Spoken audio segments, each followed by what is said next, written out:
Assalamualaikum warahmatullahi wabarakatuh.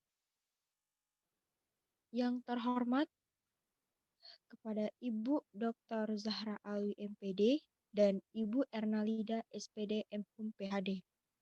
Perkenalkan, saya Via Manila Suprapta Putri dari kelas Palembang dengan NIM 06021381924053.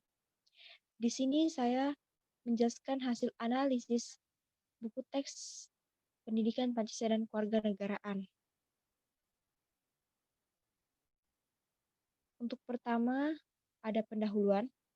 Yang pertama, alasan penting menganalisis buku teks ini adalah kita dapat mengetahui sejauh mana kualitas buku teks yang kita pakai pada sistem pembelajaran. Buku teks ini memiliki peranan penting bagi guru dan siswa selain sebagai bahan acuan pembelajaran dan sebagai sarana untuk membantu belajar siswa. Buku teks yang saya analis adalah buku Pendidikan Pancasila dan Kewarganegaraan. Alasan saya menganalisis buku teks ini adalah dapat membentuk peserta didik menjadi manusia yang memiliki rasa kebangsaan dan cinta tanah air dalam konteks nilai dan moral Pancasila. Kesadaran berkonstitusi Undang-Undang Dasar Negara Republik Indonesia pada tahun 1945, nilai dan semangat Bhinneka Tunggal Ika, serta komitmen Negara Kesatuan Republik Indonesia. Saya menganalisis buku teks menggunakan teori BSNP yang terdapat 4 unsur kelayakan atau 4 aspek, yaitu isi, kebahasaan, penyajian, dan kegrafikan. Namun saya memiliki 2 unsur kelayakan, yaitu kelayakan isi dan kelayakan kebahasaan. 2. Pembantasan teori. Teori yang akan dipakai adalah teori BSNP atau Badan Standar Nasional Pendidikan yang akan dianalisis menggunakan kelayakan isi dan kelayakan kebahasaan. Teori BSNP atau Badan Standar Nasional Pendidikan menurut Mansur pada tahun 2010 adalah buku ajar yang berkualitas, wajib memenuhi 4 unsur kelayakan yaitu penyajian, isi, bahasaan, dan kegrafikan. Untuk metode analisis, saya menggunakan metode deskriptif karena menggambarkan secara objektif dari hasil analisis buku teks ini. Dan pada pendekatan, saya menggunakan pendekatan kualitatif, karena data yang diperlukan dalam penganalisisan buku PKN ini, yang dimana sumber datanya adalah hasil dari aspek atau kelayakan isi dan kebahasaan, sehingga buku ini dapat dipelajari dan dipakai oleh siswa di sekolah. Langkah-langkah menganalisis buku teks Pendidikan Pancasila dan Kewarganegaraan sebagai berikut. Identitas buku. Judul buku Pendidikan Pancasila dan Kewarganegaraan. Penulis Asep Sutisna Putra dan Aitin Sumartini. Penelaah Kokom Komalasari, Ekram Pawiro Putro, Nasiwan, dan Dadang Sundawa. Pereview Pusat Kurikulum dan Perbukuan Balitbang Kemendikbud. ISBN 9786022829667 untuk jilid pelengkap. 9786022829638 itu untuk jilid 3. Untuk cetakan ke pertama 2015 ISBN-nya 9786021530733. Cetakan kedua 2018 itu adalah edisi revisi. Disusun dengan huruf Times New Roman dengan huruf 12. Tebal bukunya 10, 198 halaman dengan ilus 25 cm. Tahun terbitnya bulan Juni tahun 2018 dengan 210 halaman. Penerbitnya buku sekolah elektron atau BSE. Ini adalah buku Pendidikan Pancasila dan Kewarganegaraan yang dimana semoga buku ini hasil analisisnya dapat bermanfaat bagi yang membaca dan memahaminya. Ini adalah salah satu buku yang saya analisis.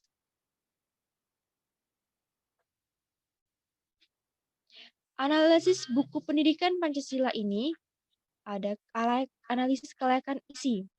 Dalam penilaian kelayakan isi, teks Pendidikan Pancasila dan Kewarganegaraan pada bab pertama, kedua, dan ketiga, itu semuanya menggunakan materi yang mendukung tercapainya standar kompetensi atau SK dan kompetensi dasar atau KD. dari mata pelajaran tersebut. Setelah mempelajari bab ini, siswa harus mempunyai keyakinan yang tinggi akan keberadaan Pancasila sebagai dasar negara dan pandangan hidup bangsa Indonesia. Untuk kesesuaian materi dengan SK dan KD, itu dalam buku pendidikannya ini, itu terdapat 6 bab yang akan dipelajari di semester 1. Namun yang saya analisis ada 3 bab saja. Buku ini sudah bisa untuk dipelajari karena sesuai dengan materinya. Yang kedua ada kesesuaian materi dengan kurikulum. Kesesuaian materi dengan kurikulum ini sesuai dengan bukunya karena memenuhi syarat kriteria kelayakan berdasarkan BSNP sesuai dengan kurikulum 2013 yang dimana setiap bab-babnya dan subbabnya menjelaskan tentang penerapan Pancasila dan dari masa ke masa, dinamika nilai-nilai Pancasila sesuai dengan perkembangan zaman dan perwujudan nilai-nilai Pancasila dan berbagai kehidupan refleksi. Yang ketiga ada keakuratan materi. Pada keakuratan materi ini, kriteria kualitas buku teks pendidikan Pancasila dan Kewarganegaraan menurut BSNP meliputi keakuratan wacana, gambar, contoh, konsep, maupun teori. Materi yang disajikan dalam buku teks pendidikan Pancasila dan Kewarganegaraan ini pada setiap bab dan subbabnya sudah sesuai dengan kenyataan yang tidak dibuat-buat dan efisien untuk meningkatkan pemahaman peserta didik. Yang keempat, ada kemuktahiran materi. Materi dalam buku teks pendidikan Pancasila dan Kewarganegaraan ini harus mutakhir karena mengikuti yang undang-undang berlaku. Pada buku ini sudah up to date atau yang terbaru. Karena setiap pada subbab dan bab-babnya ini gambar dan ilustrasinya yang diutamakan, yaitu aktual. Sudah dilengkapi dengan penjelasan dan perbandingan dengan perangkat yang telah ada sebelumnya. Yang kelima, mendorong keingintahuan. Materi pada buku ini telah menumbuhkan keingintahuan serta kekreativisan peserta didik sebagai merangsang, memantapkan, menantang, dan menggiatkan aktivitas peserta didik. Karena hal ini dapat terlihat dari metode dalam pemilihan judul yang semenarik mungkin, sehingga dapat mendorong keingintahuan peserta didik dengan sampul pada buku yang memiliki berwarna kuning merah, biru, atau abu-abu dan kuning emas, itu terdapat pada Garuda. Dan hijau, biru tua, dan putih menambah penasaran siswa untuk giat membaca dan bertanya-tanya dalam pikirannya untuk membuka buku tersebut.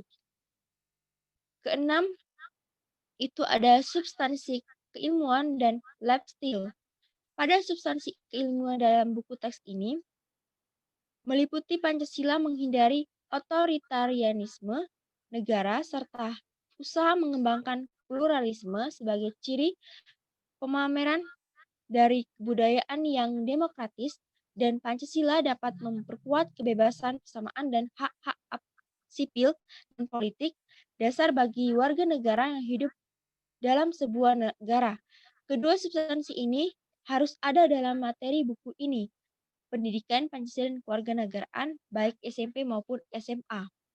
Untuk pengayaan, isi buku teks pendidikan Pancasila dan Kewarganegaraan selain termasuk SK dan KD, juga memperkaya ilmu pengetahuan siswa dalam bidang akademik maupun non-akademik yang mendukung tercapainya pembelajaran. Yang kedelapan, itu ada keberagaman nilai. Kelayakan isi juga terlihat dari keberagaman nilai-nilai maupun norma-norma yang berlaku dalam masyarakat. Nah, dalam buku teks ini, setiap bab dan sebabnya, pendidikan Pancasila dan Kewarganegaraan tidak memberikan uraian-uraian yang menjurus kepada penggoyahan nilai-nilai yang berlaku. Maksudnya di sini tidak melenceng dari norma-norma yang sudah sesuai dengan Undang-Undang Dasar Negara Republik Indonesia tahun 1945. Kedua, ada kelayakan kebahasaan. Dalam penilaian kelayakan kebahasaan buku teks pendidikan Pancasila dan Kewarganegaraan pada bab pertama, kedua, dan ketiga, dalam penilaian kelayakan kebahasaan itu menggunakan yang pertama ada lugas, bahasa yang digunakan dalam buku teks pendidikan Pancasila dan Kewarganegaraan pada bab pertama, kedua, dan ketiga, dan setiap subbabnya sudah sesuai dengan lugas apa adanya, tidak berbelit-belit, hanya mencantumkan penjabaran materi yang pokok, penting, dan yang perlu-perlu saja. Untuk yang kedua ada komunikatif. Pada buku teks pendidikan Pancasila dan Kewarganegaraan ini, bab 1, 2, dan 3 telah memenuhi kelayakan yaitu menggunakan bahasa yang komunikatif sehingga mudah untuk dipahami dan dimengerti oleh siswa. Pesan untuk atau informasi disampaikan dengan bahasa yang menarik dan lazim dalam komunikasi tulis pendidikan Pancasila dan Kewarganegaraan. Yang ketiga ada dialogis dan interaktif. Pada dialogis dan interaktif ini, setiap bab 1, 2, 3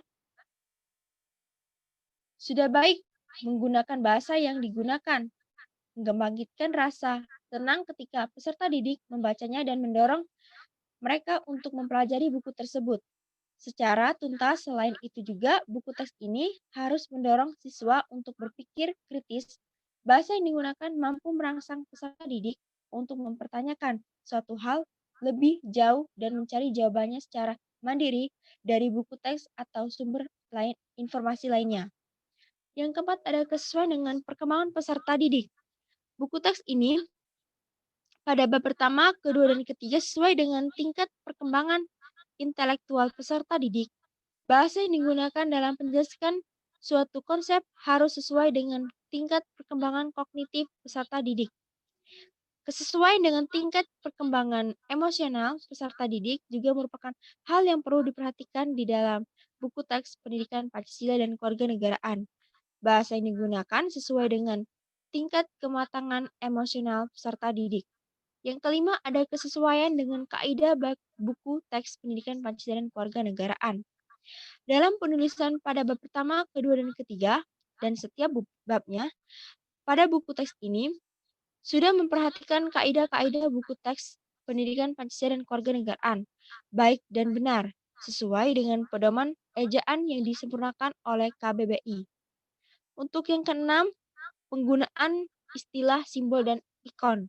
Dalam buku teks ini, setiap bab pertama, kedua, dan ketiga, dan pada setiap subbabnya, sudah menggunakan istilah dan penggambaran simbol atau ikon yang menggambarkan suatu konsep yang harus konsisten antar bagian dalam buku teks ini.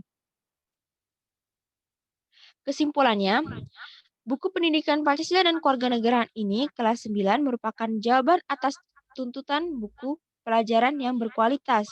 Buku ini mengembangkan kompetensi kewarganegaraan kalian melalui pendekatan saintifik di mana melalui buku ini dalam proses pembelajaran kalian didorong untuk selalu mengamati, menanya, mengumpulkan data, mengasosiasikan dan mengkomunikasikan pengetahuan yang kalian peroleh.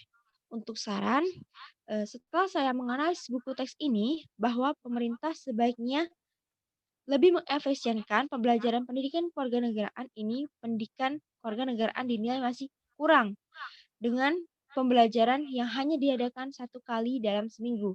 Sebaiknya yang pembelajaran ini lebih diefektifkan lagi agar siswa-siswa di sekolah dapat memahami pelajaran yang telah disampaikan oleh guru dan sesuai dengan buku teks tersebut.